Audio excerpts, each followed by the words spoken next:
for joining me on Brick by Brick, the only real estate show that brings you the most credible data-backed advice on buying, selling and investing in property across India. Sameer Jasuja, founder and MD of Prop Equity, joins me as we take your questions live. Let's begin with the highlights. The Maharashtra government chalks out a new strategy to fast-track slum rehabilitation in Mumbai. Exclusive inputs on this big policy move coming up. We also hunt for smart housing bets in Mumbai in a 1 crore plus budget. Moving on to Gurgaon for ready-to-move-in homes on the Golf Course Extension Road.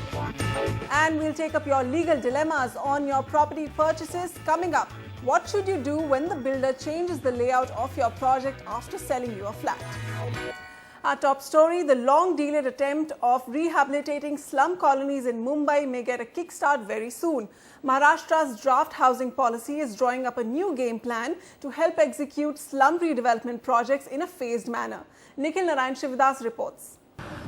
Land in Mumbai is costly, but with nearly 60% of the population living in slums, housing is a stark problem that cannot be ignored. But now there's new hope from the proposed state housing policy, which aims to make Mumbai slum-free by 2022.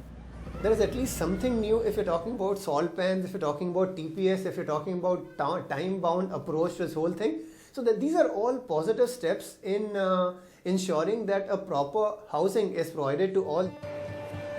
As a first step, the SRA will be tasked with conducting a survey of all slums and eligible slum dwellers in the city within 6 months.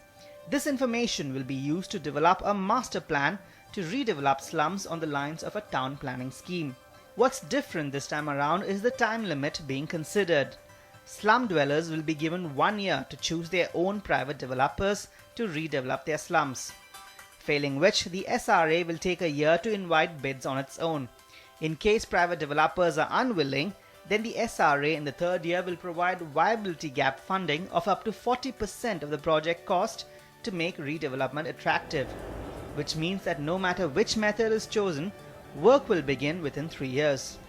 New housing policy gives some time limit for a slum, for the builder, etc., etc. Because of this time limit, and if it is really implemented honestly, I am sure this entire city will be free of slum. As part of its plans to restart stalled projects, the government will cancel redevelopment contracts if no development has taken place for more than a year. Additionally, the government is also considering amending the Slum Act to ensure that non-participants in a slum scheme will be evicted if more than 50% of slum dwellers have been shifted out. A move that will help resolve the many stalled slum rehabilitation projects in the city. The SRA will also offer to redevelop slums located on government lands in exchange for agency fees or a portion of the ready reckoner rate of the land. Slums on private land have to be redeveloped within 2 years, either privately or in partnership with MADA.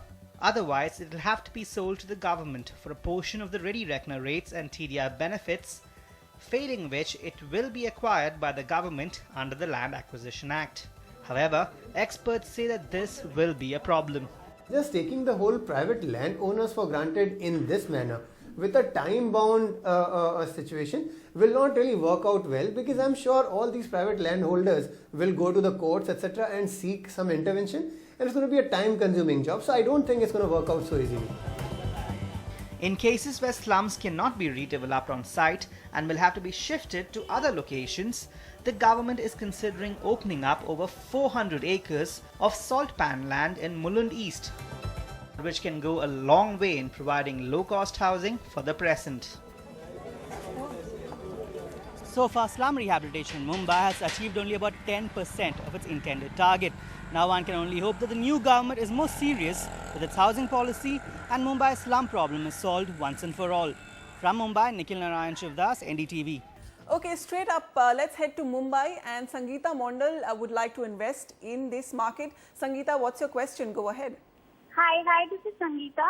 I'm looking to buy a property in Bombay in a budget of 1.2 CR, preferably a 2 BHK. So I would like to know if this budget is well in, the limits of a 2 BHK in Bombay.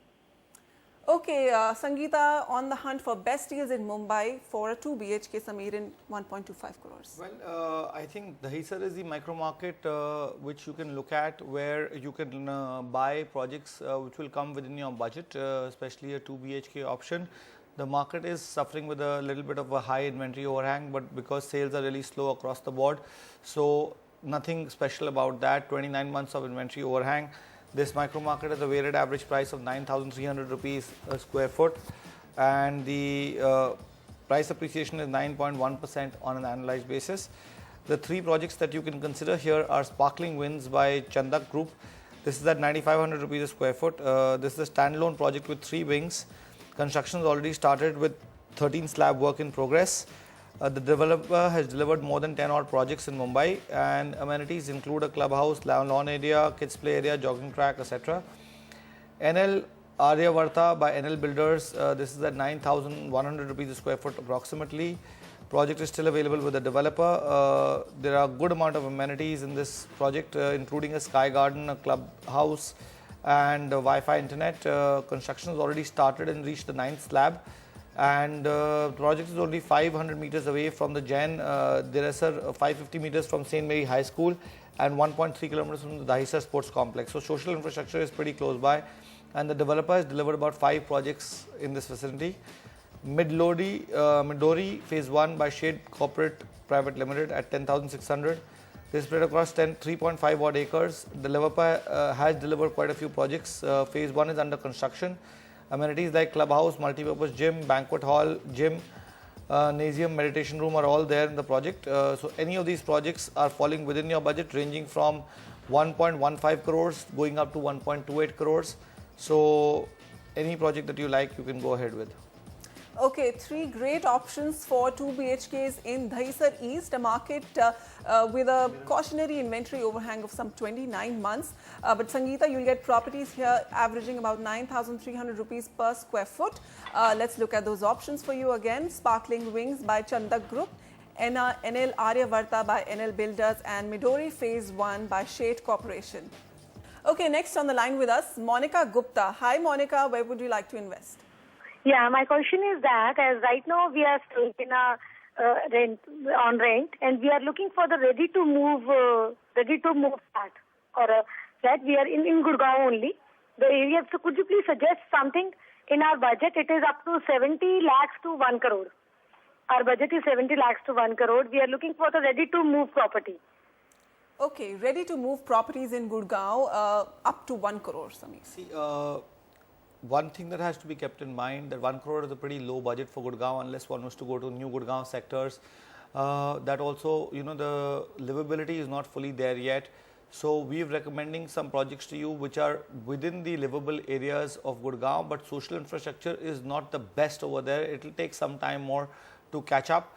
So what we are recommending is golf course extension, a little behind the main golf course extension road, but it's still golf course extension, and Sona Road with 56 sector to Sona Road, which is not really the main Sona Road, but a little behind around sector 70 area. Both these micro markets have a decent inventory overhang of 14 months and 15 months respectively. This is because we are talking about almost ready to move in options.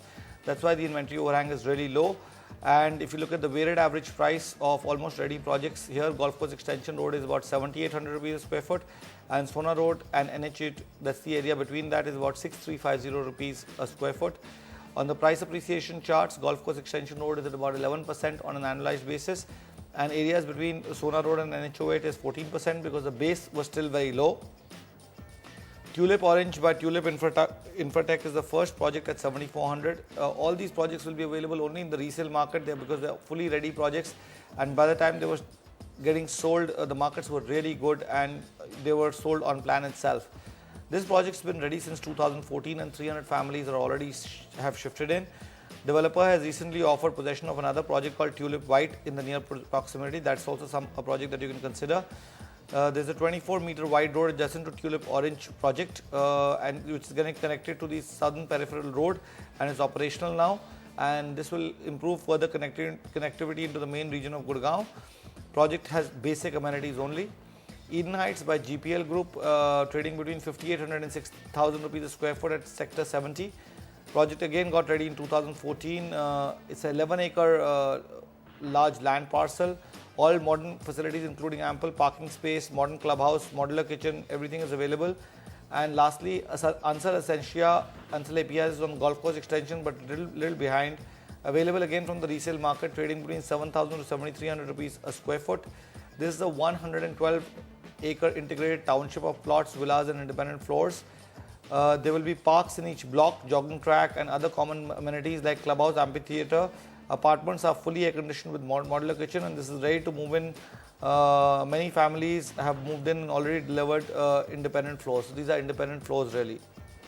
Okay, Sameer. So, Monica, your budget of up to 1 crore can get you 3 BHK options on the Golf Course Extension Road and the new sectors which are coming up between Sohna Road and NH8. But mind you, these are locations, these are sectors which will take some time to develop their external infrastructure in terms of water supply, electricity and drainage systems. So, keep that in mind, keep that kind of a horizon in your investment. Let's recap the options for you here.